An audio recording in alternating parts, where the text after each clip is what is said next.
When it comes to building a wall, I just don't really see the controversy behind it, because at the end of the day, the main priority of a government is to have sovereign borders. And at the end of the day, if you don't have borders, you don't have a country. Just like if you don't have borders for a state, you don't have to have a state. If you don't have walls to your home, you don't really have a house. And so at the end of the day, I don't really understand the controversy, because there's policies in place to have people come across and to have immigration come here to the US, and we definitely applaud that. I mean, some of the best people I know here in America are immigrants. Because they genuinely, and the reason they came to this country is because they genuinely believe in the idea of America and the freedoms. And they typically, I worked for Patrick Bet-David, who fled from Iran, was a refugee in Germany for 2 years, and now is here in America living out what it means to have the American dream, being an immigrant, starting a business, having a family.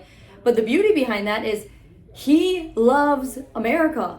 If you look at what we do here, everything is pro-America, pro-capitalism. So the idea behind the border is really just to ensure, one, we're protecting our home state, just like you would protect your home, just like someone, I'm at a corporate building right now. We have a fence around our building. Why? Because we want to protect who comes in and out of our building, to protect the people inside of it.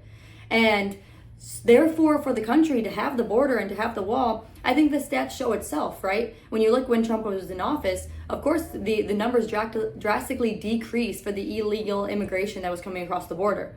But at the end of the day, the number one objective of a government is to keep its people safe and to have sovereign borders. So as far as the wall goes, I think 100% Trump would be very strict on that. And I think as he should, if people need to come to the United States, they can do it legally.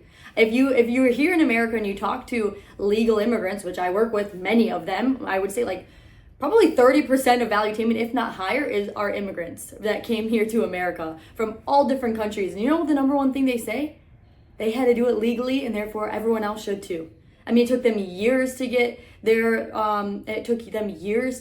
citizenship. Some of them still are going through that process, but they did it legally. So at the end of the day, that's part of the process. We're not here to cut corners. There's a reason everyone wants to come here to America, and we love that. We embrace that. We also want to be very specific on who comes into our country. Just like when you own a family, you want to get to know the people that's about to marry your daughter or about to marry your son. You want to get to know them. They can't just come in and do as they please.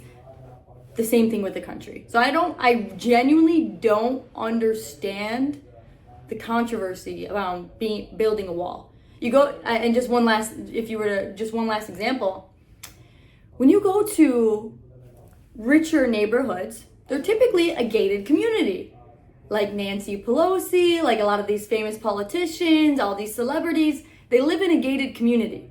So if they're able to live in a gated community, I think our country should be able to live with a border. You go to the White House, what does it have? It has fencing around it. Why? To protect the people in the White House. Rightfully so. Just like we need to protect the people in America from having a border. I think it's that simple.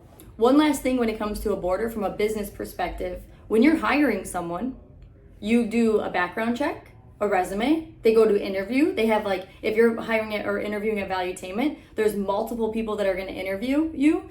If we can have such strict policies on who we hire and bring into our business, as an entrepreneur, thinking from that perspective, same as a country.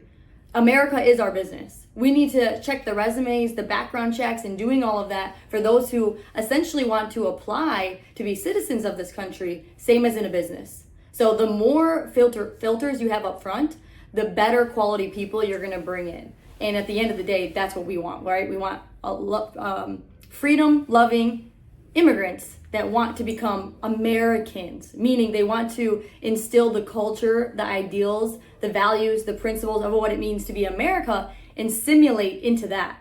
Not to come into this country and you can still embrace your background, but when you go into a country, just like if I were to travel to Belgium, I'm going to embrace the Belgium culture when I'm there, right? That's the whole reason why I'm going there. Same as when we have immigrants come to America. So I just wanted to make that point because it's very similar when you run a business. You want to simulate and bring on people that believe in your culture, your values, your principles, and your mission as a business. So think of America as a business.